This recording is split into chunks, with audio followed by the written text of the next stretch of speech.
this arrangement is called a French garden. And one of the local things that I really wanted to include was obviously peonies. So we have these gardenia peonies, but also garden roses. And these garden roses, I'm just going to show you, they're actually grown in Sonoma. So I am not a wine connoisseur. I know a little bit about wine, but obviously Sonoma as a region takes a lot of influence from the French in the development of their wines, in terms of like the look and style of their agriculture, in the way that they cultivate the soil.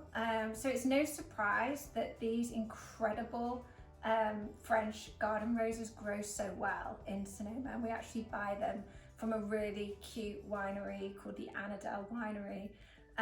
Be careful though, because they have really prickly stems to them. So we will do our best to remove all the thorns, but just be careful when handling these because they're very fragrant, but they're also very prickly. We then have some gardenia peonies. So these are actually grown in Oregon. You'll see that we're doing a lot on the journey of the peonies. So we're using different varieties, and I think that's only right because pretty much May, the beginning of June, is really peony season. So I think it's the best time to use the best of them, honestly. But it's nice to change the varieties as well so that we get to experience the different varieties of peonies. So these ones are called gardenia peonies. And then these little things. So I've been waiting patiently for them to come into bloom for a really long time. They're grown in Watsonville. They're called Arabicum. And I love them because I love anything white and green, number one.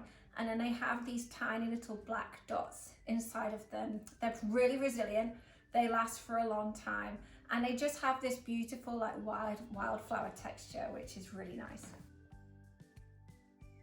So let's start with the geranium first. Give each of the ends a fresh cut. And then basically you've got some skinny pieces, some branchier pieces. Pull any leaves that are falling below the waterline and then just add them in to the vase. They're pretty short, so a shorter vase, this one is 5 inches in height, is really kind of better for this arrangement because the garden roses as well have a shorter stem to them.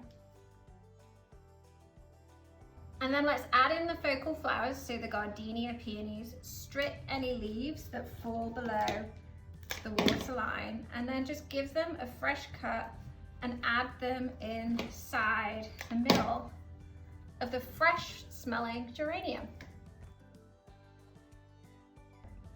Garden roses, be careful with these. They have very short stems too, so you want to cut the smallest amount possible off them, just because you wanted to try and keep the maximum height, and also over the course of the week you are going to have to cut them a little bit every other day just to keep them absorbing water. Garden roses are particularly fickle flowers, so they don't last for a really long time, but the more that you recut them, the more they absorb water, the longer they will last. And there we have it, a beautiful French garden. I think genuinely, and I always say this, I know every week I'm like, this one is my favorite, but for me, this just captures fragrance, the color scheme, the texture, and just the natural authenticity of it I love. So I hope you enjoyed this arrangement.